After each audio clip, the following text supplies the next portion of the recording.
Alon Ben-Meir fans and those who are new to our programs, who I assume will soon become Alon Ben-Meir fans as well. But also a big welcome to faculty, students, and other friends of CGA, all of those who contribute to making this the premier place for learning, sharing ideas, and finding practical solutions to global challenges. Many of you know that CGA prides itself on its graduate program, continuing education programs, grant-funded initiatives, and public events such as tonight's. Tomorrow night, we have a very busy this week. We had an event on Putin 2 nights ago. Tonight we have this distinguished visitor. And tomorrow, for those of you who have the time, you can join us for a very important event on statelessness and refugee issues. Anyway, Alon Ben-Meir plays a part in a lot of things here at CGA and has done so for many, many years. He's a senior fellow, professor of Middle East and negotiation courses, among many others. He's also an author, I don't know where he finds the time, of books, as well as a syndicated column every week. He's a media personality. He has been interviewed by whom, even in my office. He's a tireless advocate and seeker of a resolution to the Israeli-Palestinian conflict. And he's a friend to many Middle East leaders and policymakers, such as His Excellency Lukman Faily, who was here in conversation with him shortly after he became ambassador to the United States. I believe it was 2014, right? So we are delighted to have him back. Ambassador Faily combines many different areas.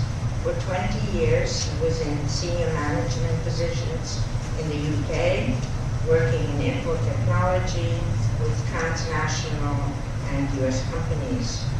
He was an active leader in the Iraqi exile community. His experience transcends diplomacy, business management, infotech, and civic activism. He began his diplomatic career first in the Iraqi Ministry of Foreign Affairs, prior to his appointment as ambassador to Japan, which we were just talking about, and then for the past 4 years as ambassador to the United States. He received his BA and MBA in the United Kingdom. I think he's done lots of postgraduate study as well. He's multilingual, and most important, he's a marathon runner, as well as the dad of 4 boys. So thank you so much for being with us, and please join me in welcoming the ambassador and Alon. Thank you so much. You always make it so wonderful for me to be saying the same thing that sounds wonderful from you. I just want to share with you a thought, because Ambassador Faily was called to come to Baghdad for today, right? And he somehow managed to change his itinerary and come, because he committed himself to come here tonight.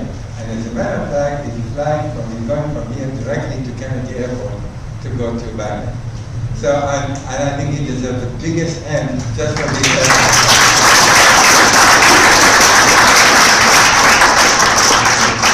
I also take special pleasure in telling you that I've known Ambassador Faily from the time we came here, and ever since I came to Washington, D.C., and ever since we met a number of times, quite with them, and we often exchange views about the affairs of the world, especially in the Middle East, and we managed to solve about just about half of them. So tonight we're going to solve the rest of the problems of the region. And outside the region. And outside the region. So let me begin by the one question I think people have in my mind, and that is the situation with ISIS. You know, it's been a year since the Iraqi military recapture the city of Mosul. And the campaign began just a few weeks ago. And I want to ask you, what's your take? From what I'm sitting and seeing, I don't believe that the Iraqi troops, the enough Iraqi troops, even with the support of the Shia militia from Iran, going, supporting them in the periphery of Mosul, will be enough to be able to capture the city for over 1 million people. It's a very big city. And knowing from the way ISIS has been fighting in Ramadi and was taken over eventually, that this group is going to fight guerrilla war inside the city, street to street. What is going to happen? What's going to happen to Mosul after this kind of intense war? First of all, let me say good evening to everybody, and it's been a privilege to be here again. And best wishes for your program, initial program, all of these. I think what we have and what we have to do for the degree and the fact that we created the dialogues, create thereafter, then the money making sure that we liberate the key cities. It has shown us that the fight against ISIS is not easy. This is what we might call a hardened organization who is able to think outside the box, willing to go to the end, willing to sacrifice their lives, willing to sacrifice infrastructure, and every other sacred thing humans believe in, whether it's ideologies, ethnicities, and things like that. So we know that. We also know as the government that these places are part of Iraq. So we have responsibility for the citizens. These are not the cross borders inside. And it's a mix of traditional war, in the sense of an army versus an army. And when we go to the Mosul situation, it becomes like asymmetrical war, which is guerrilla warfare. They have proven in Mali that they are willing to use new weapons of booby traps, houses, on infrastructures, streets, and so on. And it becomes a very tenacious war. We know that. Well, and therefore, it took us months just to make sure that we surround it, that we contain it, we certainly be able to have an attrition of a time with them, and as and when we can, we recap those civilians who are trapped and want to get out. So that's what we will continue doing, because these are our citizens, and at the end of the day, we can't just go about carving for them, or any other method of mass destruction. So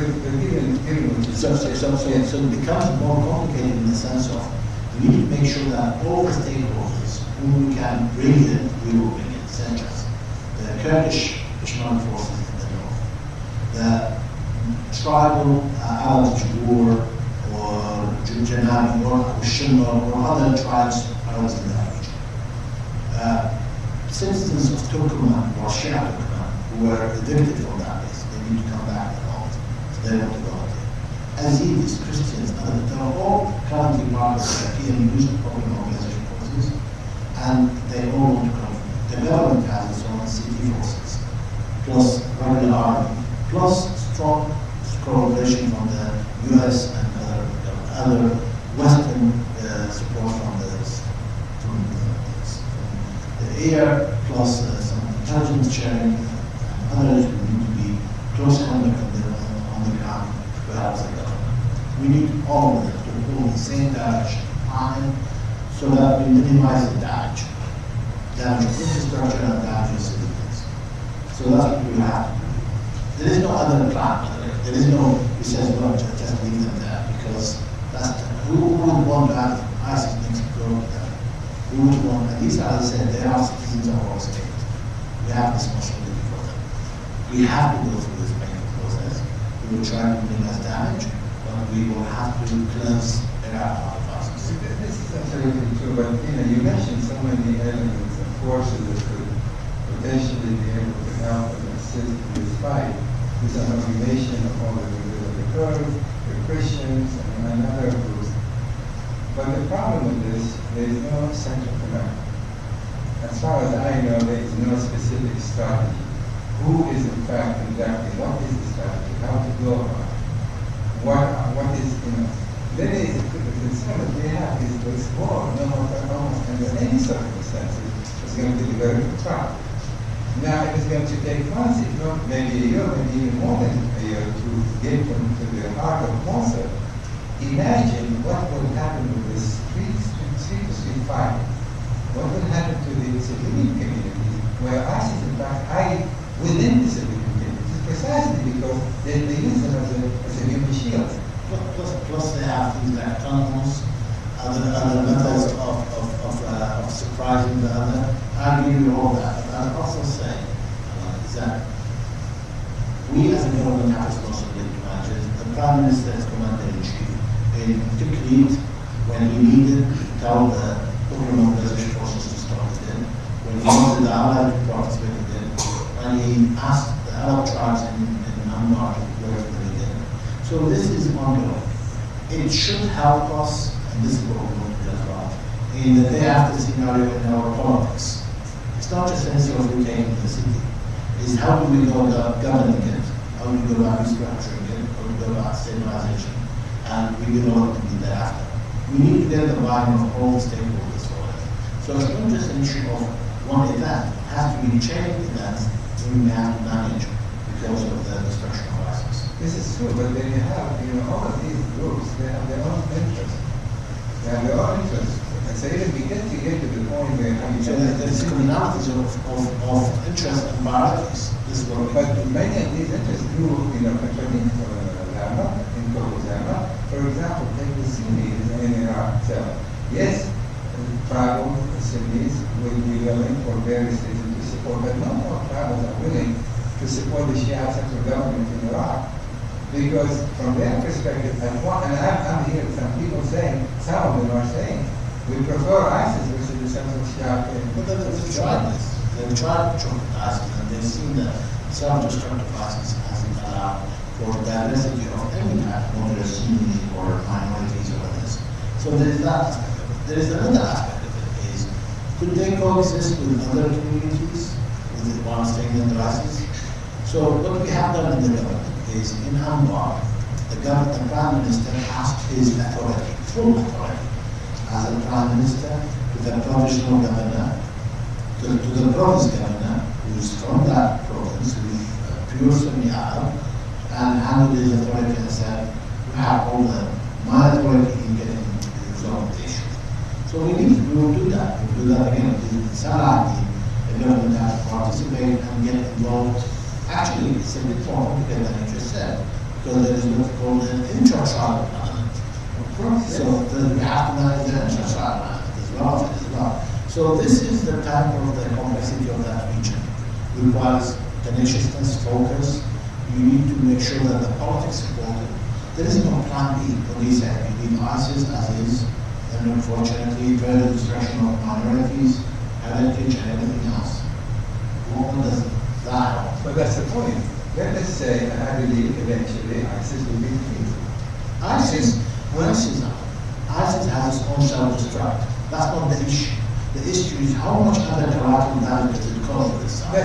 That's what we want to present. Whether self-defeating or not, I think eventually will be defeated. It may take another year or two. The problem today is what is going to happen post-ISIS defeat.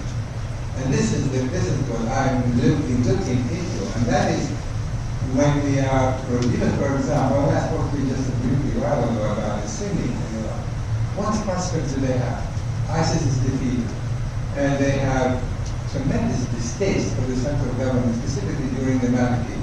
I think we've come to do that. I think we've all... Do you really feel that the Sunni actually forgot what happened and how they were treated by Maliki government for over 8 years? I'll tell you what, the region itself, one of the characteristics of the region that people don't forget.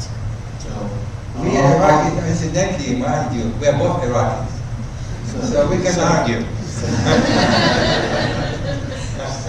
Actually, two Iraqis may have two ideas. So worse than the Jews.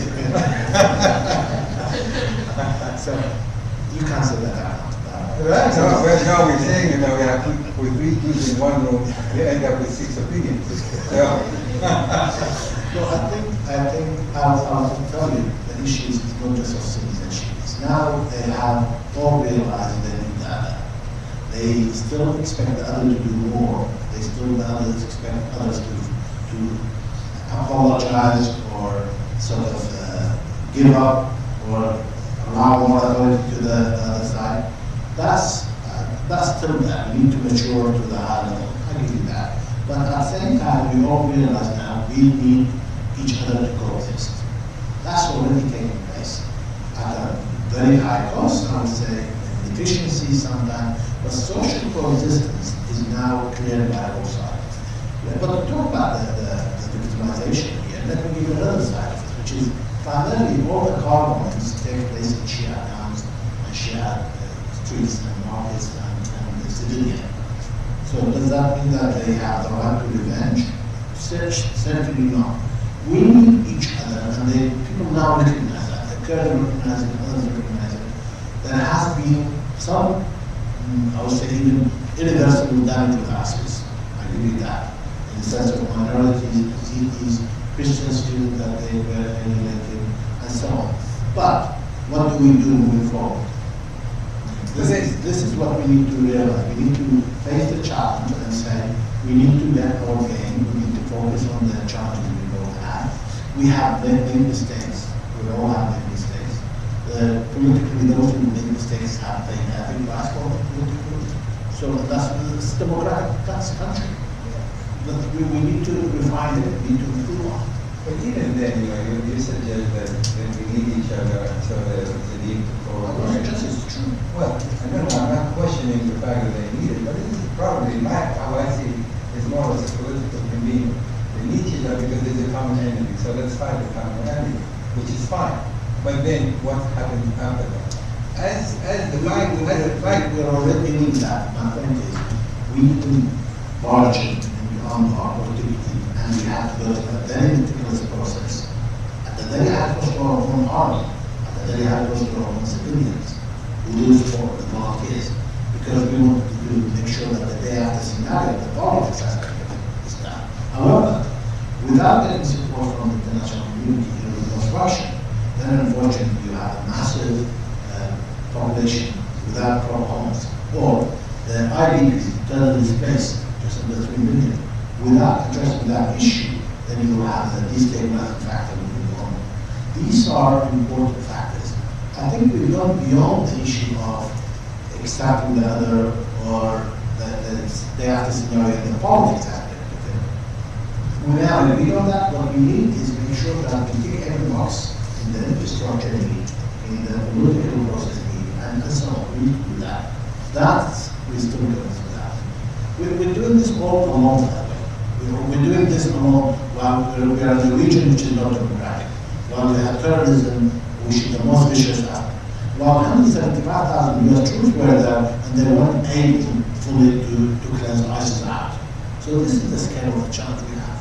in the interim, in the meantime, as all of this is taking place in the fight against ISIS, Sunnis in Iraq and Shia still continue to love each other as a group. Well, wait a second. That's a very simple view. And academic, the Israelis and the Palestinians. I'm talking about the ongoing, but this is ongoing. This has been going on for a long time. This is not just, even though... I would challenge those who say these are millennium problems or centuries problems. I can show you the best centuries coexisting, centuries of intermarriages. Why don't you look at that?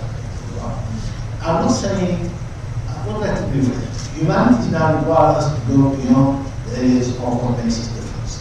We need to go into the virtual concept. We need to go into what Ideally, yes, ideally. But is it applicable? But is it applicable to the reality today in Iraq? How do you do that? How are you? Let me make it 12 years now, 13 years since we had the 2003. You have taken the state collapsed. Not the government, the whole state. Now we're trying to rebuild the state. After 12 years, we had more than 10 elections. We had change of prime minister in no single one. Last 2 weeks, we had demonstrations at the highest. Nobody was killed or anything like that. Nobody was injured. It tells you that we have learned in a harsh way what democracy is about. It's a painful process. You guys in America didn't show us how hard it is. You didn't tell us how hard it is. Seriously. So we will know that. We're happy to go through that painful process. We need support. While we have a sectarian tumor going to the whole region called ISIS, Sunni Shi'i, Iran versus Saudi Arabia, all of those geopolitics is going through polarizing that society. In the midst of all that, you have as a society who is seeking democracy, seeking coexistence, with all the baggage which we have to bring with us. That's the reality of it. Let's look at that aspect. But then again, I want to go back to the central issue. The defeat is there now. Do we know? Does your Prime Minister has a vision? What is going to happen to you down the line? ISIS is defeat. Mosul is recaptured. What's then? What is how do you see Iraq 2 years down the line after the defeat of ISIS? What's going to happen? I would say it's somewhat better in the sense of we had the pride that we got rid of ISIS ourselves. We had to pay high costs for it. By the way, let me rephrase it. It's easy for us as Arab countries to come in with their armies, US troops to come in with their armies, other troops on their ground, and then you do the fight for us. That's not politically costly. We can't afford that. But what's the long term? They didn't want to send I can assure you, we can easily entice others to come in with the troops. But they will come in with their baggage. They will also come in, which will have a longer adverse impact on our politics moving forward. But you already have 4,500 American advisors already, and the president is already considering to send an additional number of future which we want them for training. Because you have to bear in mind, in 2003, we couldn't state us. 2011, US troops leave. No single fighter plane. The Iraqi government does not have a single fighter plane while the US troops leave. While they have 175,000. A vacuum is created because of our political problems, political discourses here in 2008 elections and so on. I'll give you that, but let's move on forward. Do we allow ISIS to destroy not just Iraq and Syria? And I personally believe this is a humanitarian problem, in the sense that these are heritage of humanity, not just heritage of the Iraqis, but heritage of the Syrian. The whole civilization aspect, signatures, all that. Let's just leave that for a moment. Let's go back to ISIS after all is also the enemy of the European community. I need that to say for that matter. Do you feel that the European community has done enough? Should they have done more? Is there room to do great deal more? Retrospectively, I think they know now that they thought that this is more a domestic issue or a regional, or at best it can be contained. Now they know that the IDP issue, or sorry, the refugee issue alone, and their close proximity to Europe has been a tremendous burden on them. They also realize that with the terrorist act taking place in Belgium, Paris, and others, that no one is immune from it, and that the enemy is not what you might call an alien. It's with its homegrown or internal. So you need to get your politics right as well. So in that sense, yes. I think I don't think they still recognize this as a global problem. Maybe they get it mentally, but I don't think the procedures or making sure. But is that any contact now? I know that the Iraqi government are talking to the EU. What are you asking them to do? Well, we're saying to them that you have a problem with it we have. We have jihadists coming in from Europe and others who hold American, British, French, other passports. So you need to get your processes in place. You also need to make sure that you don't export the problems you have in Europe. You need to address these yourself, prevent them from traveling, for example. We're asking Turkey and other countries to make sure that they don't come into those routes to go to Syria or Iraq. So we need their support. We need intelligence sharing. We need to profile. These are the numbers on one side. And we have the actual war. We are the only country in the world where we are receiving support and receiving support for us to combat this war in an enemy which we face. They are not a virtual, they are not what you might call a foot column or any kind of sleeper cells or anything like that. They are there in front of you. So we need help in containing them. Don't give them any safe haven. For for planning or So, you mentioned before that they policy that they need each other, so they're cooperating. Do you feel that Iraq, in fact, after this, will be restored as a single country, united as it used to be before? In a sense of before, which is a strong central government, and in the period of Saddam Hussein or others, that certainly is irreversible. Communities don't want it like that. The Constitution talks about federalism, democracy, decentralization. So we already see that new vision. But also in the sense of fragmented Iraq, I don't think so as well, because the need element of it, the development they need for each other. And I think we matured that now. Still, we have expectations of other communities to give more than for us to give. That's an issue. Still, you say us being the central government? No, I'm talking about communities internally. Central government also want to decentralize, but it's going about in one way. It's still not clear how efficient are we going with that, and exactly what it takes for decentralization. You have to bear in mind as well is during Saddam's rule for decades, people were not allowed to make decisions.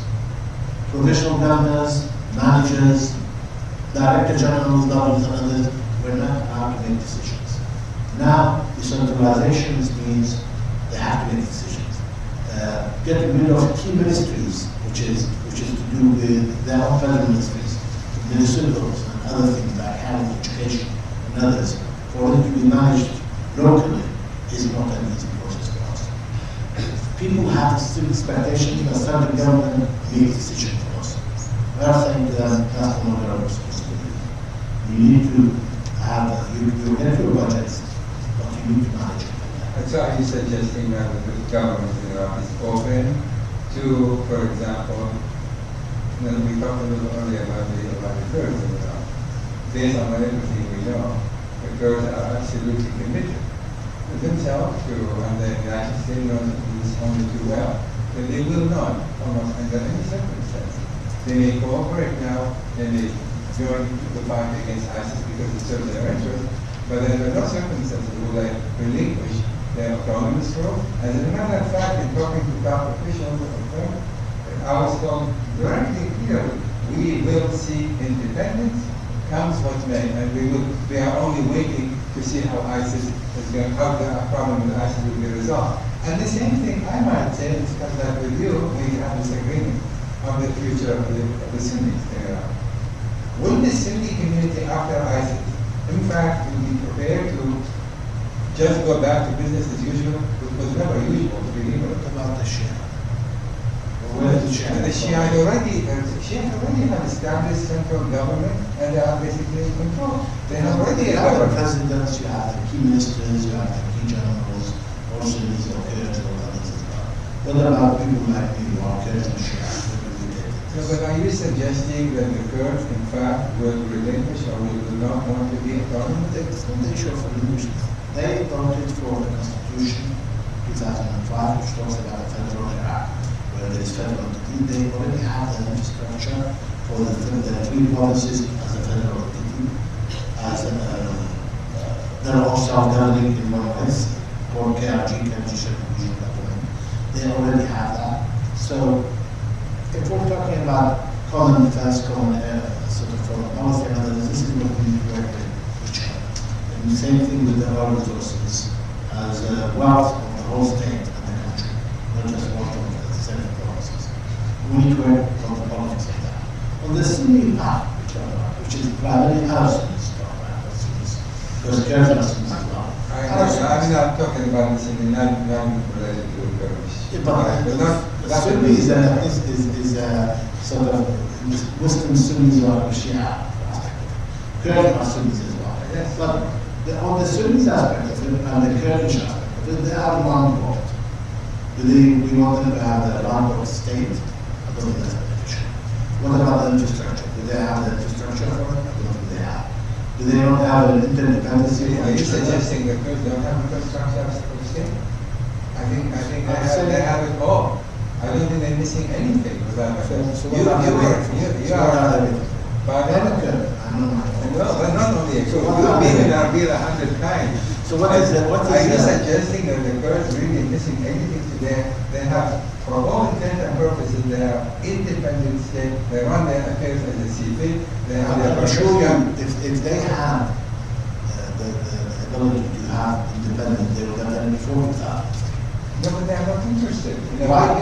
Why? The geopolitics Because it is doesn't not. serve their interest now. So the Why? geopolitics does not help you, which means that the environment will not be there, which means you need the other.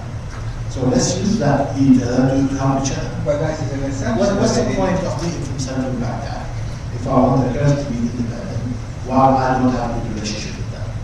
What's the benefit for me?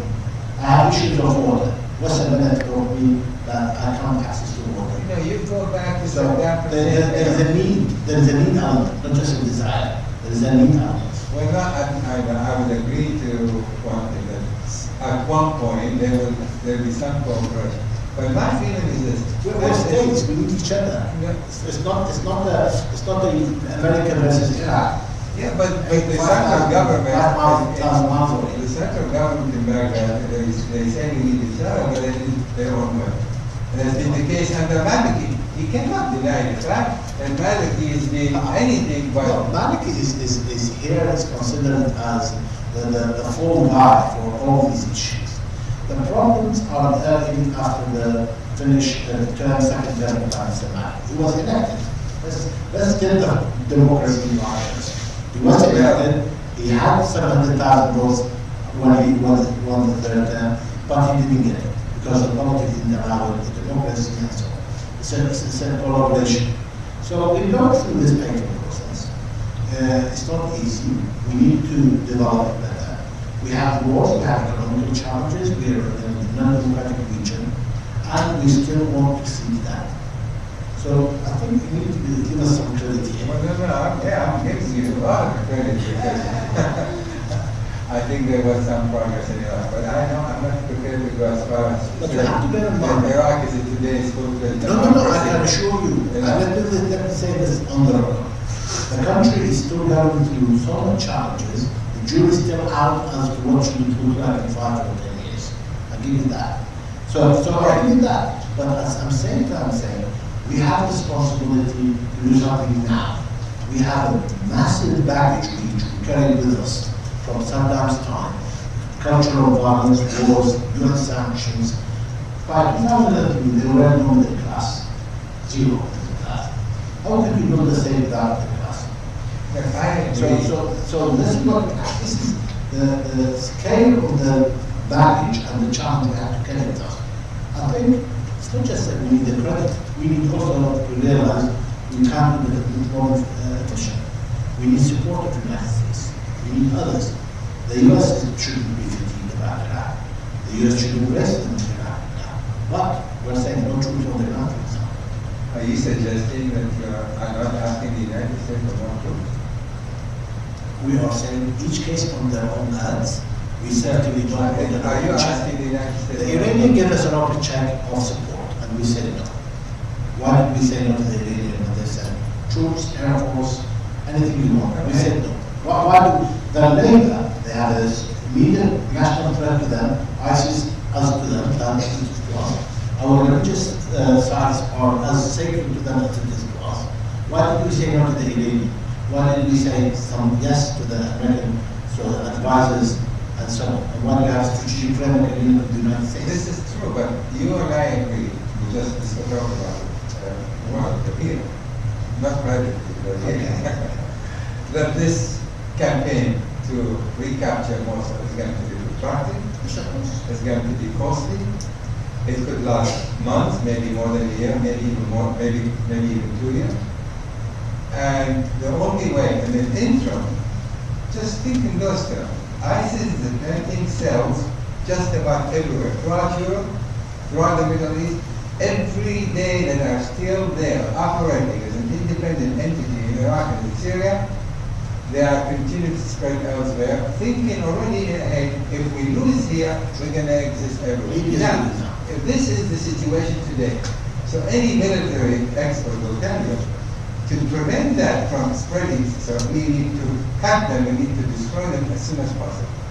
So it's easy to sit down and say, I'm not criticizing you, for any government in Iraq, and others to say, well, we really don't need what we're going to do it on our own, but you also know that the consequences of that could be extremely dire to the region, to Europe, and elsewhere. Which means the sooner you can cut, so to speak, the head of the snake, well, look what's going on in Europe today. What is going on throughout the Whose interest are you talking about? Iraqi interest? international I have responsibility for my state. I have responsibility for my people. No, but you just say it yourself, it's interconnected. That is, I would think that Iraq should be demanding, asking other Arab states. ISIS is against Saudi Arabia, just the same. ISIS is against, ISIS is fighting anyone. We have fatwas coming from Saudi Arabia. This is true. But we have money coming in from the Gulf countries. We've got the jihadists who are mostly from those parts of the world and North Africa. Why would we want those states to come in with their armies, with their baggage, with their politics into an area while for decades or so we have democracies, or the United States stood by us, Iran stood by us? Why would we want those countries to happen while the United States invaded Iraq, while Iran accepted Iraq? Why would we do that? But you're welcoming for example, the support, the Air Force of Jordan. Not Jordan is participating. Not in Iraq. Well, Syria, that's a different issue. We said the Syrian situation needs to be But managed. you really can divorce the situation between Syria and Iraq when it comes to ISIS? As much as we can manage our politics, we want the other countries to respect what we want. The U.S. will respect that. Troops are there with our orders and with our support in an orderly manner, in a fashion, in an organized manner. Other countries need to respect that service. The whole U.S. engagement in Iraq was primarily about Iraqis getting some freedom, getting some sovereignty away from dictatorship. Then we have a big win in what we have. We still have a lot of challenges. The U.S. has to pay a lot of casualties for that. We have to pay 10 or 20 times more casualties for that. So we pay both a lot. Why do we need to slaughter it? Because some other Gulf countries feel insecure themselves, but they're willing to support the jihadist fatwas from others, and so on. Iraq, however, is paying the price, and in the long run, the fight against ISIS continues. Iraq is going to pay a higher price for it. Now, if given the choice, suppose they come to you, the European community or the United States, we're willing to introduce 25,000, 30,000 ground troops in order to defeat ISIS as soon as possible. Are you going to refuse them? That's not for me, it's for my government to decide. But what we have said is we've said we need massive support for training, ammunition, intelligence, others. Teach us, help us, train us to manage this situation. We also know one thing, which is, which I think people need to recognize that as well. Here in the United States and other European countries, they know that when they get engaged without due consideration to the local politics, things get better. We don't want that. Why do we need to go back to the 2003 aspect, even with the United States? Here you have issues, you have your own, specifically with President Obama, first term, then second term, which was clear, no Iraq. Why do we need to do that while we know that this will be adverse impact on both of us? You're not asking for it, we're not asking for it, we're willing to pay all the heavy price for everyone's being killed for related to our natural crisis. And by the way, the irony of it, it's not just an Iraq problem, this is a global problem. The majority of these jihadists are not Iraqis. They are from all over the world. So to that effect, we're paying the price, our infrastructure and everything else, and on top of that, you want me to give you a blank check without due consideration of any type of guarantee that this will be managed with a big baggage of heritage from our neighbors, primarily, who view the world as a sectarian narrative, and they think that the world should be based on their own Salafist mindset, sending their jihadists across the borders. That's unacceptable for us. But I think we have the right to this is true, but you just said it's global problem. this is going from, and obviously we know it's affecting Europe. Do something about it in Europe. Yeah. What do you want to do? But let me say this, the European community is affected by this, what happened in Paris. Yes, but they still... But if suppose they say, come to Iraq, government and say, we do not want, we cannot tolerate ISIS, then you know we want to do something about it. Do something about it. In Bradford or other places what do there you are want massive problems. What do you want to do? Go and address these challenges in there. These, by the way, I mean, the argument of it is these jihadists from the communities, diaspora communities in West of the United States and others, they don't have any economic challenge or anything else. So surely it tells you that there are issues on those communities that need to be addressed as well. So we need to have a global coexistence, global view, that we need to learn about these issues, why people are unhappy, what are the key issues, and address some of the root causes. In our region, we have population growth, urbanization, other issues which we need to address. Good governance. Why do we have this threat to states? Because the concern we have, I have, and many people have, they are welcoming Air Force, the Air Forces of various countries, European, American, and even some from the Arab state, to help in the fight against ISIS. They are very welcome. Am I right? And we've said no to the Arab countries. We've said no to the Iran. We've said yes to European countries. Okay, Iran, but you accepted Jordan, for example. I would try. But that's it's primarily Syria. Well, in any event. Primarily Syria.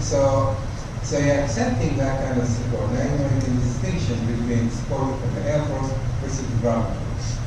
But the problem is this. If you are suggesting that we don't want ground troops, but you are prepared to pay the price if this war has become very so protracted, takes 2 years, how many people are going to that war?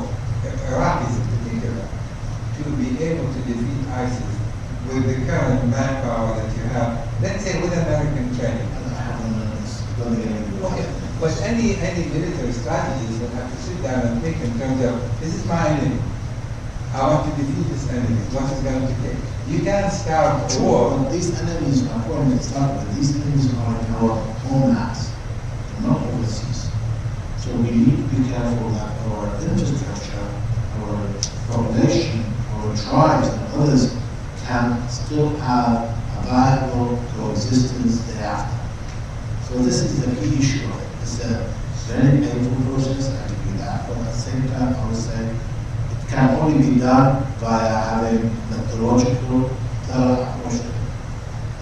That's what it requires. There is, as I said, there's no damage to taking this. I give you that. Yeah, but it doesn't to put yourself in there. There's a few Iraqi generals that are involved in this campaign, right? But yes, kind of true. But we have what you might call democratic systems, so that those who make decisions are the politicians and the people elected, not the generals who have easy solutions. So are you saying using force as the only method?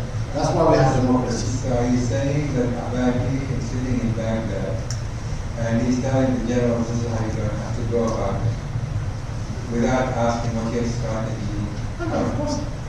But we have close cooperation with the United States on the ground. That's we have what I'm close saying. cooperations with other countries. No, what I'm saying really, I go back and I'm going to drop this subject because it's the solves the problem, so it's but the truth is this, my concern, the concern of so many, is that, as long as this fight, this battle continues against ISIS, thousands, tens of thousands, maybe hundreds of thousands of people will die. Be that Iraqis, European, from just about everywhere. And that's the problem. I don't see international resolve. I don't see international leadership who sit down and say, this is an enemy, this is our enemy, it's an enemy of the international community. They don't see this as a global war. They do not see it this way, and hence have not had this kind of leadership. Well, this is going to be a problem that you're going to have to deal with. We pay Iraqis. You're paying the price. Iraqis feel extremely annoyed and sort of unhappy that they pay a high casualty for this. But at the same time, they know that if they want the country to depend on their troops and so on, usually doesn't work out well for all sides. So we don't want to create that.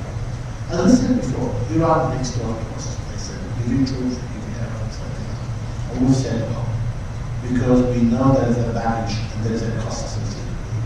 But at the same time, Iraqis feel that they are sometimes feel alone in this fight. And that the Syrian brothers are paying a higher price as well. And to that effect, yes, there is an obligation on the international community. There is a need for the international community to take on this challenge, this global challenge of jihad Salatism, and say we need to do something with that. So we read reports which talk about the whole problem, but nobody says, well, this country's ideology is a problem, you need to address it. Or that the money is coming from the Gulf country, you need to put a stop to it. Or that the fatwa is coming from the Gulf country, they need to challenge it. People don't do that because of their interest. But can you pay a lot? Can you translate when you say international support? Can you translate that to what? What kind of support you want? We both agree that the international community has felt that we have financial challenges now with all classes. Well, we conducted this war while our income has reduced by more than 50%. Or what beside that? What sort of support they looking for? Training.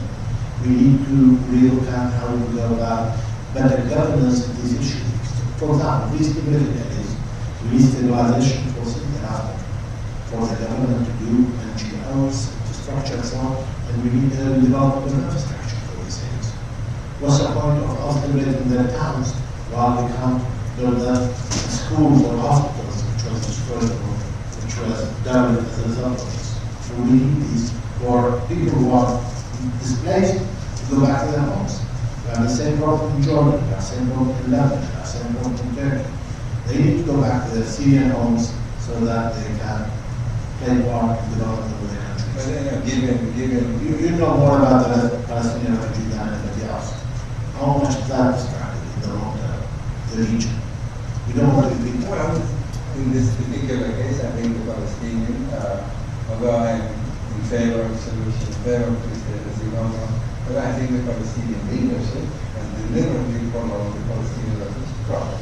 They could have resolved it 50 years ago. But We don't want to promote it. Pardon? We don't want to. Not you, the Palestinian No, leadership. it's my point.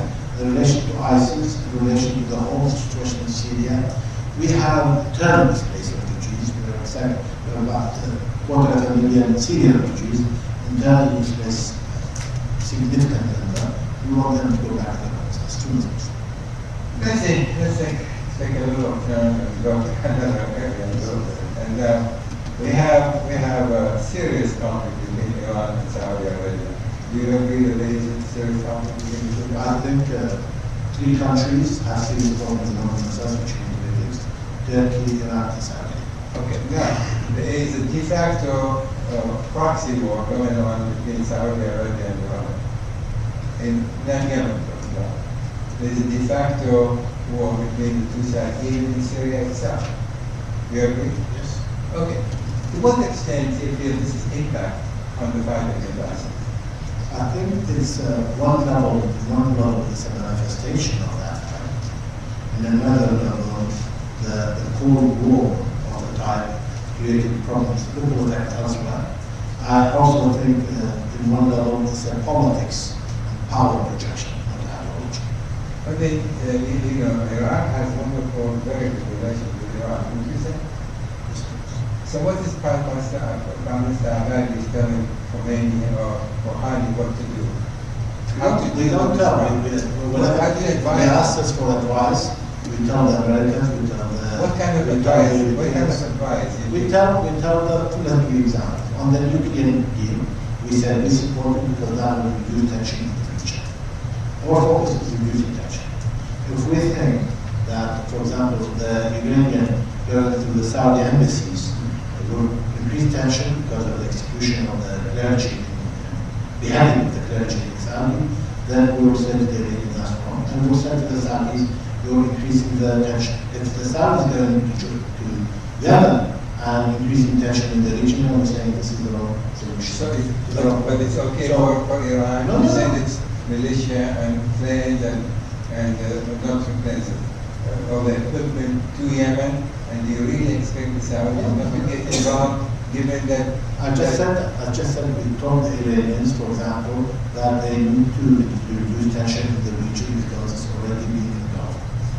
The problem we have is sometimes short-termisms overrides the long-term strategy of coexistence and development for the region.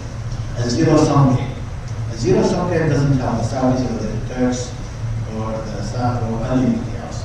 So to that effect, we said to all parties, reduce the tension. We have too much at stake here. Technology and other things are really just together. We need to look at that. And this is what we've been trying. That's why, by the way, put the Iranians and the Saudi side. We are the only country in the region. Good relationship with the United States, excellent relationship with the United States, excellent relationship with Iran. Because we said we are not threatening and we need to look at the commonality of the issues. So that's what, and we will continue with that process. Let's leave this for a moment aside. There is a convergence of all these conflicts. And they are interrelated in one form or another. They feed into each other. Yes, and so let's say the Prime Minister or the President of the United States sat down with you and asking you, these are all conflicts taking place. How do you begin mitigating? Where do you start? I think that there are key issues which we need to address. For example, sectarianism is becoming a theme of polarizing societies. We need to reduce what feeds into sectarianism. Fatwas, money, IT technology, utilization of social media, so that's one aspect. But before that, how would you do that? You need to convince them that they will have benefit in addressing these issues. If they want to use these issues as a tool for influence, such as was taking place in Syria, then I can assure you Syria will not have a solution for a long time if every side of those who feed into Syria think they will benefit by increasing the money or weapons and so on. They need to realize that this is not useful to any side. It's counterproductive for them, not just to the other side as well. So they need to do that. We also need to have looking at the needs of the people, which is to do with stability, democracy, other things of that nature. We need to do that. You can't just force it on them. People have to. But there was this experiment, the United States was a from government to Egypt, did it work? Did it still in shambles? You can't customize democracy. So you're talking about democracy, but it's not working. No, I'll tell you what. If you say to me, if you look for democracy in Egypt or Iraq or others, in 5 years it will be good, I will say that you haven't even scratched the surface of those strategies. Exactly. And unfortunately, from the US perspective, for whatever reasons, they try to have a binary view of our region. Our region is not binary, it's complicated, it's made up of factors, play a part into each other. That's another aspect. So your expectations need to be right. You need to have when senators and congressmen ask me about the region, the first thing I tell them is have a long sight or long view of this aspect of it. Don't have high expectations and thinking that becomes all issued by military or by force or by other single means. It has to be all kinds of utilization of the soft power and so on. That's your side. You have to facilitate for platforms for discussions to take place. On the regional side, don't expect imposing a solution on them. They have to embrace it. Of course. They have to embrace it. We are still not there in making sure that we are part of the problem. We still think that the problem is other. It's the Israeli-Palestinian problem, or it's the Iranian problem, or it's other things. Countries of the region still don't embrace that they are part of the problem and they need to self-correct so that they play part. I give you that. And therefore, I cannot even assure you that we are trending in the right direction in the very next few years. Because people still sometimes recognize, acknowledge that they are part of the problem which they need to play part. This is really the problem. We participate in all kinds of think tanks. And wonderful papers are written about how to de-radicalize the extremists, what to do about this and this. And there's a whole list of wonderful measures that people be taking. But the truth of the matter, then you ask the question, okay, who's going to do that? How much going to take? Who's participating? This is what I'm talking about. The devil is in the details. In the details, but they are not a single country, I dare say. It's a global problem. It's willing to say, okay, here's step one. We are going to put our money, our markets in this particular area. You don't see that. So what is the Because actually the US tried it in Iraq and it didn't work out for them. Of course it won't. We know why, because they thought this might be all you need to just give them some more democracy. Well, they haven't been there to make their decisions for generations. Saddam didn't allow them to think for them. So they need time. We need to have that view. And exactly my point. That's why we're saying against ISIS and everything else. We need to go through that process ourselves. We have to develop. We have to know what it takes to be democratic and develop. Exactly. We need help. We need help. We need others to acknowledge that they come to a treatment. If you tell me all we need to do is just make sure that we improve the relationship with Saudi Arabia and everything else is fixed, I'm saying sorry. Of course. You're oversimplifying the issue. Same with Iran. Just close the relationship with Iran and side on with our side and things will fix. I'm sorry. He's our neighbor. All the issues. All the culture issues. What do we do about that? We're not suggesting that. No, I'm not saying, I'm saying people view us in a binary way, expect us to act in a binary way, and then they say, well, that's what we need. So you and I agree, and there's no question that, We agree on one thing. we agree on we agree that in the introduction of any kind of democratic form of government, and ask the Iraqis, the Lebanese, the Egyptian, the Saudis to swallow it like it was quick fixes. That's not going to work. So you need transition, a long transition period. It has to be accompanied at the minimum with significant economic development. We agree on that. Yes, we also have issues. We have the youth. We have the youth issue. Exactly. And We have the technology issue for us. Exactly. We have the whole issues of people now using social media that are extremely aware of what's going on in the world. So they can see next door have the privileges. Why do they not have it themselves? So we have this issue. We have all of this is absolutely true. Now, I would like you to sit down with the group trying to figure out the solution to Syria. What would you suggest? What kind of government do you think Syria has to establish in order to be able to stabilize, let's say, over a period of time? What would you do? What kind of political system would you like to introduce? As much as I said, Iraq pre-2003 is different than post-2000. And Iraq pre-2014 with ISIS is different. Post-2003, Syria as well, pre-2011 is different than 2000. So Syria has to acknowledge that there has to be significant political change in terms of the subversions of, power sharing has to become a significant factor. The cost associated with the destruction is in itself a significant problem for them. If Syria now, I've been told the limits, I'm not 100% sure, but it does make sense. If Syria now want to go and start the war, and they want to use the same rate of development pre-2011, it takes 25 years to get to the same position. I know 25 billion. Maybe 25 years at the same rate of economic development in 2011 for them to get to the same rate of 2011. So it tells you that there's a significant destruction of infrastructure and therefore social and also. So the Syrians have to acknowledge that they need each other. They have to also acknowledge that ISIS is not the solution. They have to respect it's the solution. Those who sided with Assad were not just Shia or Alawi. There were Christians, Kurds, and other sided with them. It tells you that the problem is a bit more complicated than the binary view.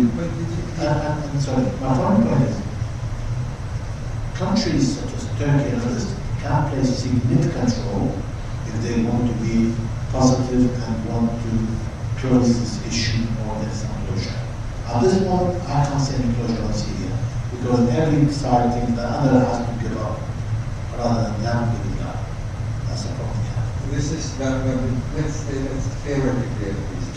They are sitting, they agree on the ceasefire, they violated a number of times already, it may collapse altogether. But let us suppose the ceasefire will hold. And I suppose you sit down the rebels, the government, and interlocutors in between the United States, Russia, and Iran, whoever has an interest in Syria. What sort of, can you envision a solution to what kind of political order to be put in place in order to have a functioning government? Historically, all conflicts come to an end.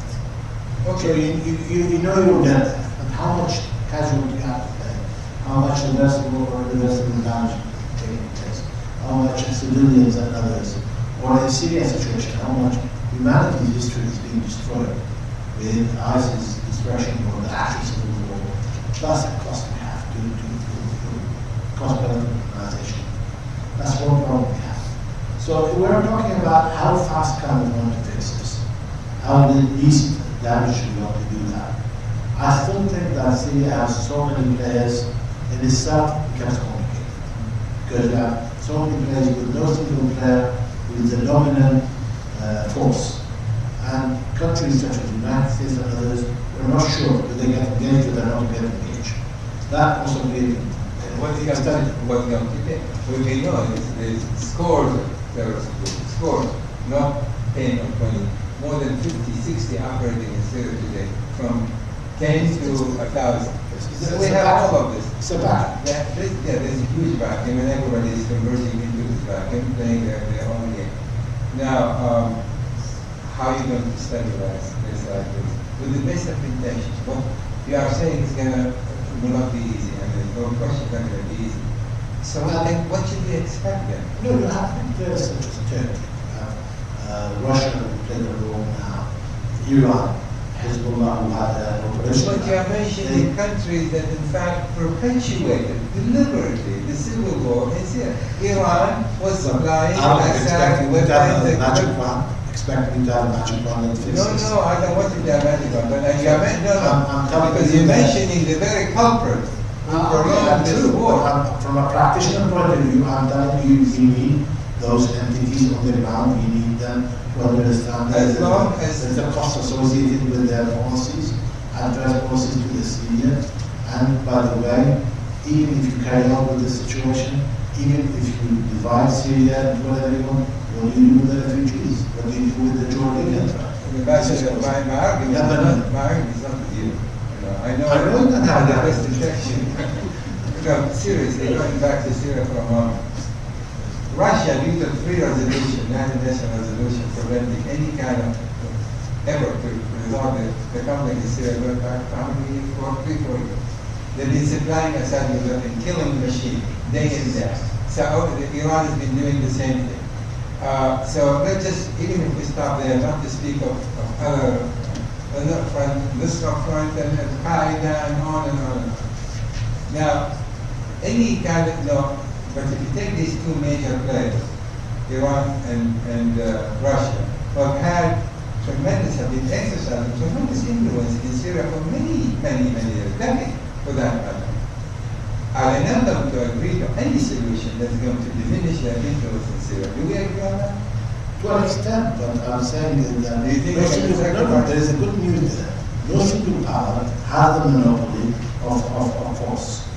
No, we don't need monopoly. No, I'm saying no, we do. We need some order. We need some order. My point is, the good news is that everybody knows they need the other. Now, we have a stalemate, yes, of some time. Stalemate is good in the sense of people recognize they need to do something about it. Iraq, for example, from day 1, 2011, at the annoyance of the US and other countries, they said, well, you should help us against Assad. We said, you're only asking us to fuel further than the fire. And we said no. We said no to all countries. Prime Minister Mali, you mentioned a few times, at the White House in 2011, told President Obama and others, I'll give you 3 years and this issue will not be fixed. Because we know how complicated Syria is. It's very similar to our situation. We have an in-depth understanding of these societies. And we said this won't be fixed in a few weeks as you expect. And that's what we expect. We still think the Syria situation is much more dangerous, even than Iraq. Because we learned it, we've gone through that painful process, we've got the wealth, We have the ability to manage this. We have 20 years of people being in our position. They have someone who's standing with our politics. In Syria, we have everything on a crash course. You know, even the oppositions can't even recognize each other. Let alone sit down with each other. Which means this is going to be very, I don't very have a magic plan for Syria. No.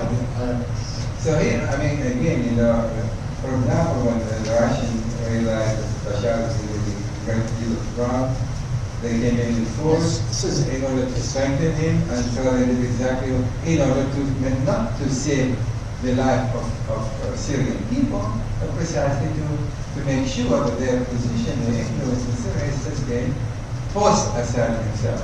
They're insisting on Assad to be part of the solution until such time when they no longer need it.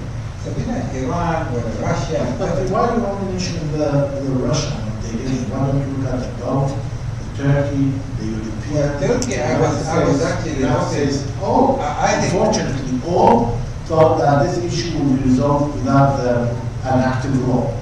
And you started your whole point across both theaters, across both countries, is that these are global problems which require global solutions.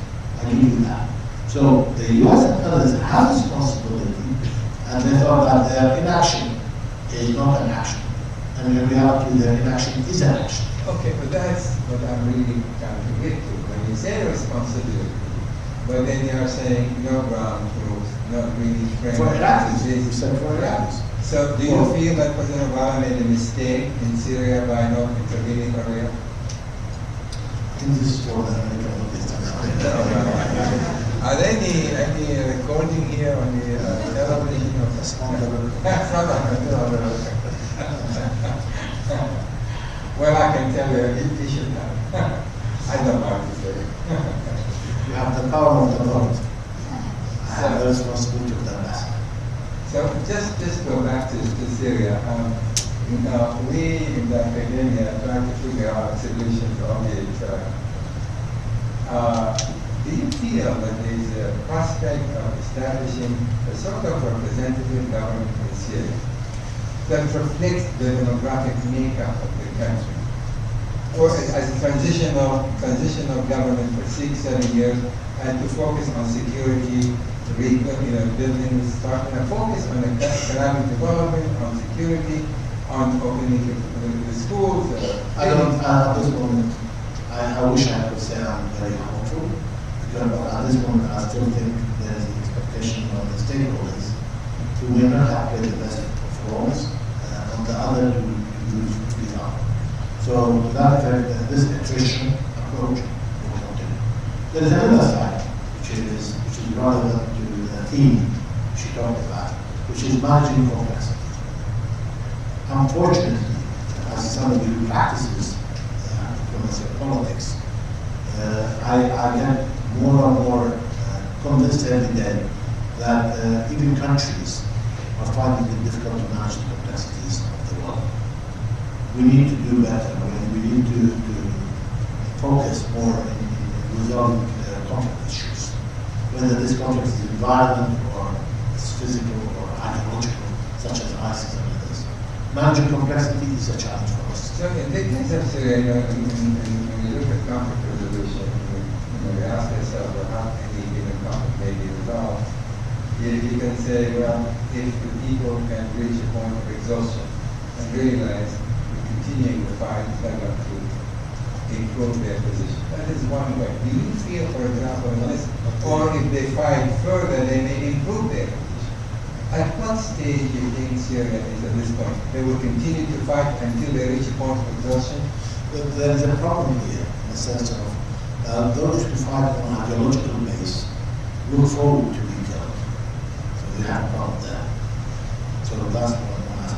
Those who fight and nutrition of a type in relation to weapons provision, those countries, primarily the Gulf countries, they're not short of them, which means that they increase unfortunately. So they need to do something there. Neighboring countries such as Turkey sees the PKK as a bigger threat than ISIS, for example. That creates another problem for us in the region. We need to align our interests and prioritize. We need to see eye to eye on these issues. So I would say that your issues of people who fed up because they fought too much, we're still not there. You're not there. No, I agree with you. As in this particular case, I have not reached that point of exhaustion, so to speak. I will continue to Which is fight. very tragic. It is tragic. It is absolutely tragic. And just one more on Turkey. I mentioned a number of times Turkey, and I don't have much faith in Turkey. Do you? Of course, I have. They are a significant country. They have a heavyweight. They seem to have a role. They have a significant role to play. They are integral to the stability of the region. And to that effect, yes, they are the only Muslim European country in a massive size. So to that effect, yes, they have a role to play. Yeah, by that definition, all countries in that area have a role to play. But Turkey has a big role to play. But Turkey is going to do only what is best for Turkey. First and foremost. I mean, if you know Erdogan, you would after that, you would come to that conclusion very quickly. I think even coming on visit to Obama, expecting to go on visit to Obama. You know, I love chatting with you, you know that. This is the kind of conversation we have in this office. Yeah, and the staff will come in, what's going on? Understood. But we love to converse, and you are terrific. Really terrific. I hope I didn't give you a hard time.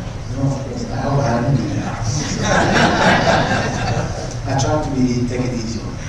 The only reason I really didn't give you a hard time because I know you're flying now for the next 15 hours and you need to relax a little bit. But again, I really thank you so much.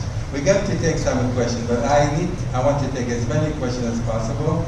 So please limit yourself to a question, and so we can give you an answer. The ambassador will try, and so we can entertain as many questions as possible. So there's a mic there. Raise your hand. I will acknowledge you. And we're going to go to the first one next to you there. And, Thank you, Mr. Ambassador. I don't think it's working. Okay. Now it is? Now it's working. There's an important meeting with OPEC and non-OPEC countries in Doha on April 17th. How do you envision that meeting being successful with respect to oil production? Well, we know that Iraq is one of the key casualties in the oil production issues. As I said before, we crossed more than 50%, actually much more than 50% of our income as a result. However, as a country, we still want to significantly increase our own production. So we need income for that. And we have said to the country, we want to respect the need we have and our ability to fight these wars and so on. So to that effect, we don't expect significant decisions for Iraqis at West level. And we also think that oil prices will go through a painful process in relation to stabilization at a reasonable cost for the producers and reasonable revenue for the producers and the reasonable cost for the consumers. So I think this meeting will help in aligning, taking stock of where we are. I don't think there will be a significant shift as a result of that. OPEC as a country, as an organization, is no longer the key organization in relation to the global oil prices. It's a significant area, but now this commodity of oil has had a significant change. Game changes have been introduced, and therefore we need to acknowledge that. thank you. Can we please, the gentleman there? Thank you, Your Excellency, for being with us this evening. I was in Iran 3 weeks ago, and the general consensus there was that Iranians want to help. They want to help Iraq. They consider Iraqis the thugs, despite past conflicts. So my question to you is, do you believe that Iran truly wants regional stability? And also, do you think that Russia intervened in Syria specifically to help South Damascus? Iran wants stability in Iraq or in the region? For Iraq and the region. Well, Iran doesn't want stability in Iraq for a number of reasons. One is that they have an extremely high traffic flow of Hajj people go to Ziyarah or Shia, and they have a significant role in the development and stability of their own borders and stuff. So to that effect, yes, Iran doesn't want to stay in Iraq, and we appreciate the support we have received from Iran. And we've also said to Iran, don't expect us to rely on you and at the cost of other allies with the United States, which is our strategic partner of choice. So I think there's commonalities of threatening both ways. They also want to project their own regional power. And to that effect, we have said that these are sometimes adversely affecting us, specifically within our country. But at the same time, we think that the both countries have to play a part as well in coming up with a solution. Dialogue. The region doesn't have any platform for dialogue. There are no common dialogue with Germans, the Turks, Iranians, and the other countries. None. So we need to think about more than that. I mean, there are static organizations and others, but that's not a natural regional But do you think that Iran is not a threat to some of the Gulf states? Well, historically, it was a threat. But nowadays. I think projection of power, Saudi, Turkey, Iran, others, contact try to play as well. It's not a stabilizing factor to the region.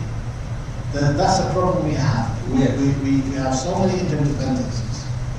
And we need to worry about when countries want to play outside the law. And also at the same time, we have very few interdependencies between the states, such as in infrastructure and others, which make it which is frightening, that people don't need other in that sense. So, for example, if I compare China and Japan or Korea, there's so much interdependence. We don't have that with any other neighboring country. And that's a problem for us. Mr. David here. You're next.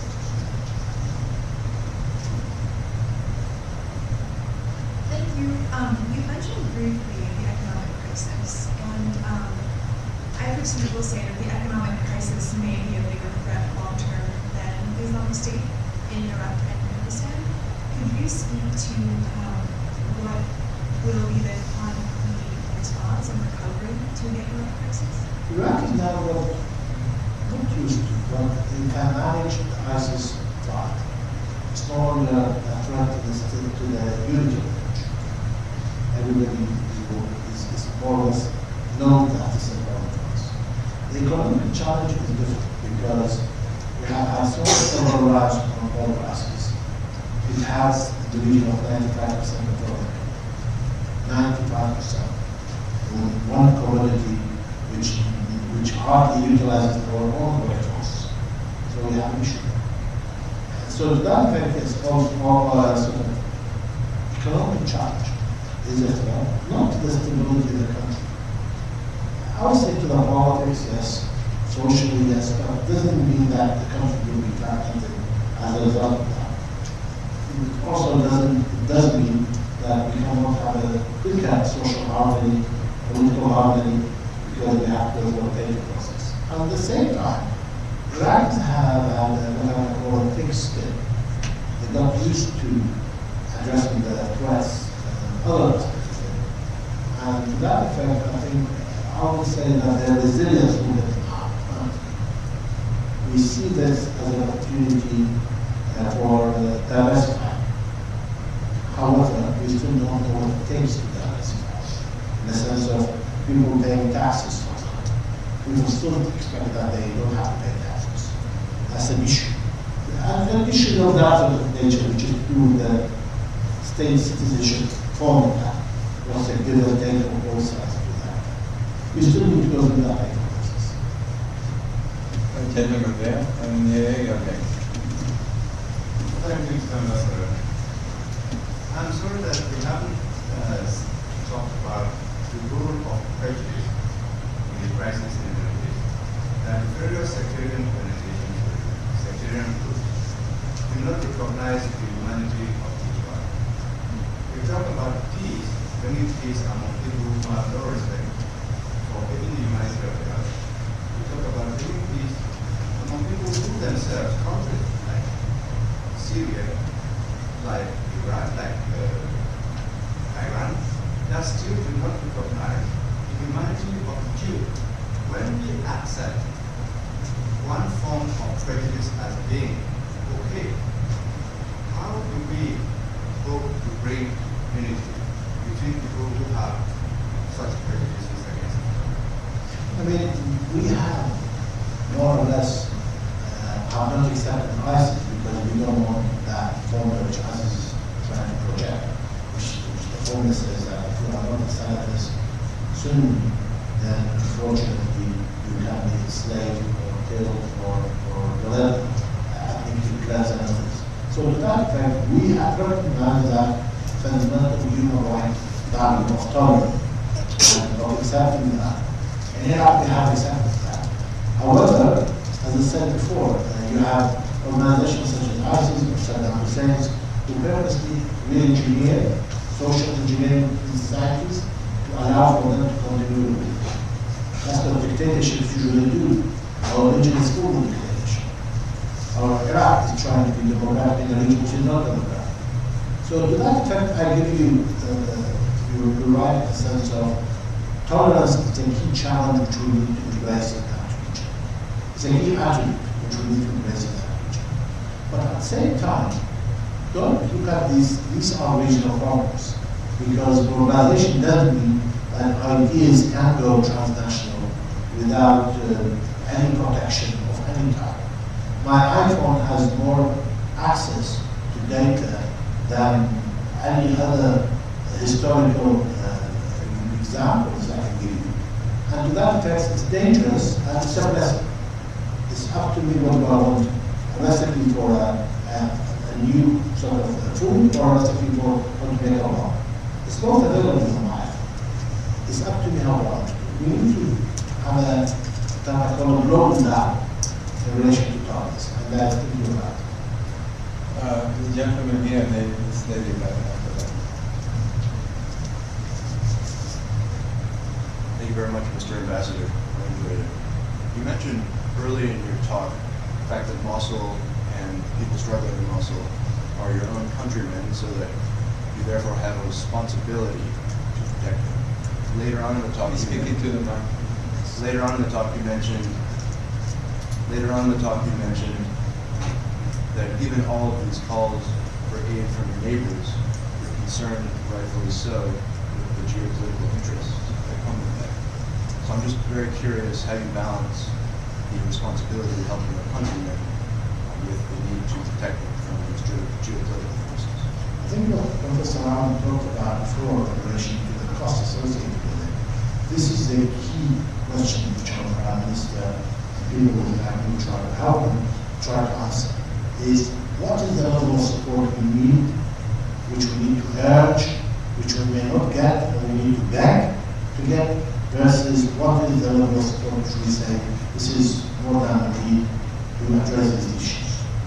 Over-reliance on support itself, as you know, with any country using aid-oriented, becomes self-destructive in the long term.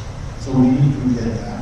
At the same time, the responsibility of the state means that citizens should have zero tolerance for harm coming to citizens. So that's going to need to also address that. We have similar problems such as when we try to cleanse any area, and there are booby traps, for example. To what extent do we say our soldiers need to come in the armed where versus civilians? Or to what extent do we say that those who are hostage to ISIS are our responsibility and we need to have zero tolerance for their casualties? These are issues which we have to bear in mind. It's also complicated by those who allow ISIS to be in their countries. That's another dimension which complicates issues. This lady here. Next. I'll come back to you too. I wanted to ask you, terrorism is often viewed as a cause and not a symptom of instability. What is Iraq doing currently to prevent the rise of other terrorist organizations after the beginning of the crisis?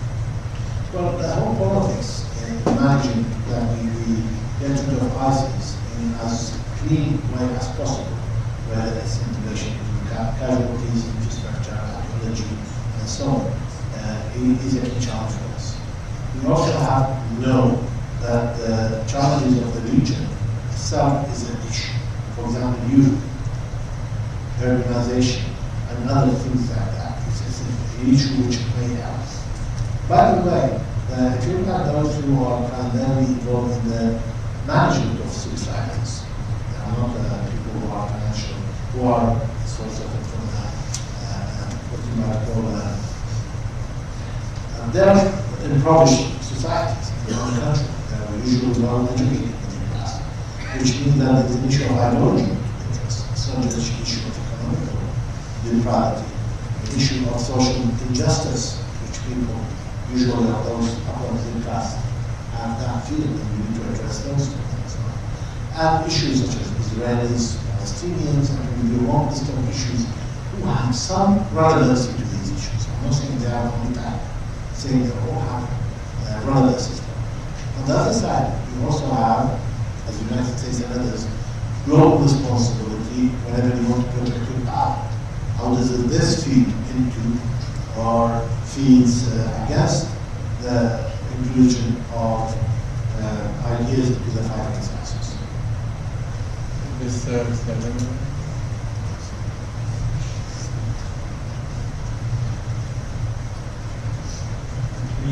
think the view of most Americans on both sides of the political aisle is that the policies of America, implemented by Paul Bremer, were a complete disaster and contributed more to the problems in Iraq than to the solution. I think another view among Americans is that the government, especially al-Maliki, was also part of the problem, not part of the solution in Iraq. I wonder how much self-criticism there's been in Iraq as there's been in the United States about the fact that the government in Iraq over the last, since liberation, is in fact been more of a problem than a solution in overcoming issues of corruption, incompetence, and encouraging sectarianism instead of trying to defeat sectarianism. I can assure you on any of those points you raised, there were US policies which helped to convert. I can assure you of. I can give you exact examples which policy hindered the development of Iraq, which policy helped it. What was the intention? I think it was all well intentioned. It was President Obama, President Bush, or Ambassador Bremer, or others as well. Same on the Iraq side. However, we both experimented with a new type of project which we were not familiar with. In your sense, it was nation building. Well, I think that was too much to ask in a society you are not familiar with. In our sense, democracy trying to be customizing democracy on our society, while we are not used to democracy in any way, shape, or form in a region based on the heritage of dictatorship and culture of wars and so on, and violence. So to that effect, I would challenge anybody who says it was this person who should act. I can assure you, it's never one person and never one act. It's accumulations of issues, of wrong policies, or putting a blind eye to the policies, or encouraging certain policies which led to certain problems taking place. And the challenges in Iraq is of that. There is a lot of reflection going on. If you see the current politics of Iraq, it's very, very rich because of that challenge to the current Prime Minister, challenging Prime Minister Maliki couldn't get a third term while he had 700,000 votes, way beyond anybody's imagination. He had a third of the parliament, and he still couldn't get a third term, which tells you that we are developing democratically in others. It's not a single factor, and I can assure you, when I hear this issue on Prime Minister Maliki and others, it's a purely full guy scenario which says it's only him, and if only he can get it right, this will not get this. It's not. It's none of that. It's not a single factor. It's not a single action. It's not a single person. I can assure you it's not. But that's a very objective. But to that point, when you mentioned Maliki, I have a hang up. You had the same hang up last time I said. No, but the truth is, you said he had 700,000 votes, but did not become a third term of the Prime Minister. Why? Because the democracy didn't allow it. because the system is more about the collective rather than individuals. So to that effect, and because he himself, when he recognized he couldn't get it in an ordinary manner, he put aside. In other countries, in other societies, you have coup d'etat, you have violence, you have all kinds of things. That never took place. Doesn't that tell you? It's because the United States made sure that, you know, I can assure you. U.S. troops left by that time. What leverage did you have? Tremendous leverage. No, it's not. Tremendous leverage. I can assure you. Still exerts tremendous leverage in Iraq, don't you? Let us disagree on this today. All right. I can assure you that it is not a single factor. I hear a lot. By the way, let me give you another side. I hear a lot. People saying it's only Ambassador Brella's actions about this or whatever. I can assure you it's none of that. It's never one person's fault. These type of, and it's never one action's fault. It's a collective period. And you have it here in the United States. You have a lot of your challenges. Is it caused by one person? If it is, then help me fixed by one person. Why do we have some of your challenges in the United States or in Iraq?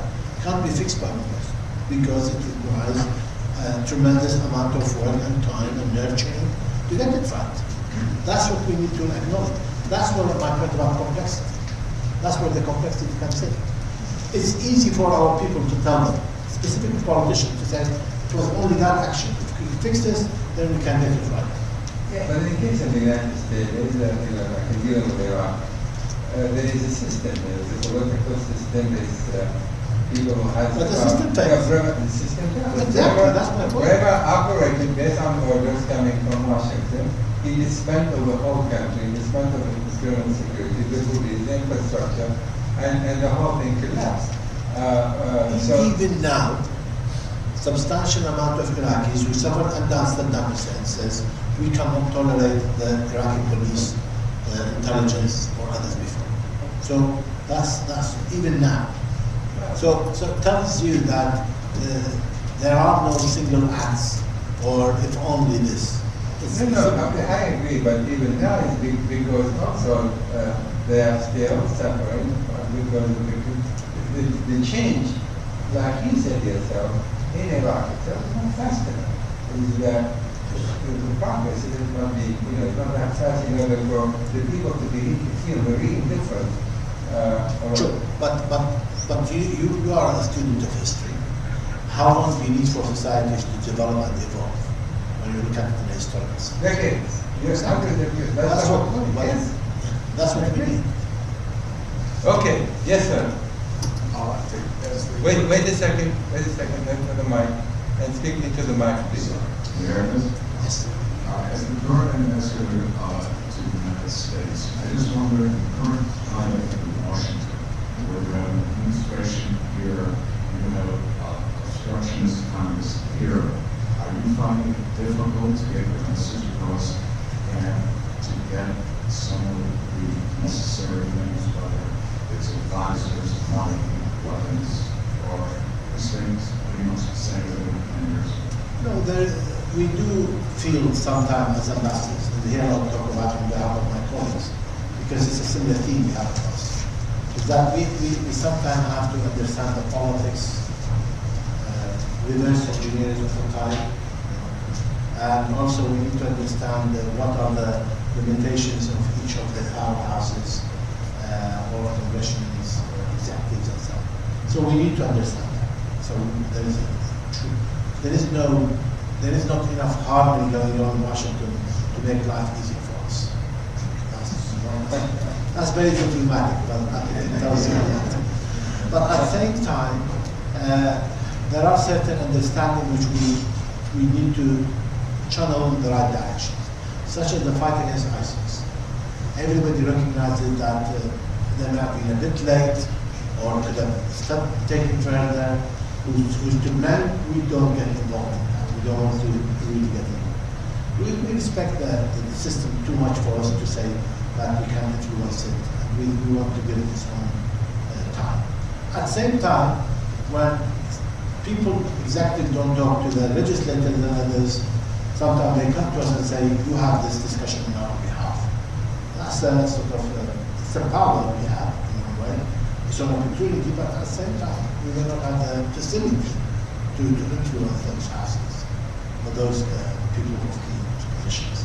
So it helps us to understand it. It's sometimes frustrating for us, but at the same time, it's like me. We were seeking democracy in Iraq, so it empathizes. Let me understand that this is what we want. Sometimes makes us question: is this the democracy we want? So that's okay. Gideon, I just want to say a word about Gideon. Gideon is from Israel. I had the pleasure of meeting him a few weeks ago in Brussels. He came there to mobilize this European community to help and revive giving the Jordan River life. You know, the Jordan River has vast glory and importance from all aspects. And I admire your work, and I think you made great progress in Brussels, and I hope you're going to make the same progress here in the United States. So you have a question? Yes, so Ambassador, again, thank you for being here. You mentioned the lack of interdependency and critical failure. So what are the interdependencies that you would like to see, do you think are critical, that need to be developed in the region? And what are the engines that are going to help create those interdependencies in the region? I mean, one key area is actual infrastructure, rail and other tools which allows for the infrastructure to develop. Another area is the issues of water shortage. That's an area which we need to focus on, rather than having a zero sum, everybody going down as much as they can to their residents. So these are just two economical and there is another aspect which is currently not working a lot, which is on education. Things like exchange programs, increasing those types of things to understand each other. Investments, actual investments, away from the bonds. At this moment, certain countries become quickly toxic to the other as a result of lack of interdependencies. And to that effect, it's troublesome. Even within the Gulf countries, who have no financial issues, but because of the least interdependencies, becomes an issue. So to that effect, I think there's work to do for us in the region. We need to have platforms for those dialogues and discussions to take place. At this moment, if it's the UN or others, I think they are sometimes out of date in addressing the challenges of that region.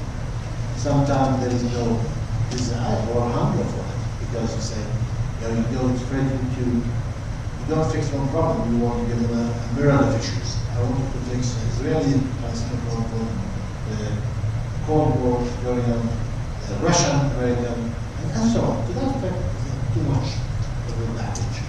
We need to look at each case on their own merit and try to look at the neighbor based on that specific issue. At this moment, we carry the emotion of others, which pollutes our thinking in how we view each other. That's the problem. That's the mindset which we need to change. I mean, you say interdependence. I would call it mutually beneficial collaboration. That is really what we're talking about. The Jordan River effort is a great example. Where you have the Jordanian, the Palestinian, and the Israelis collaborate, because under any circumstances, whatever resolution there be in the Palestinian conflict, restoring the dignity of the Jordan River is going to be beneficial to all. So this is the kind of collaboration. Same with the Euphrates and Tigris, Turkey, with Iran, with Syria, and same things. Exactly. Okay. I can't tell you how grateful I am to you for taking the time. I'm going to wish you a wonderful, safe trip to Baghdad, and I look forward to seeing you in DC and in New York again very soon.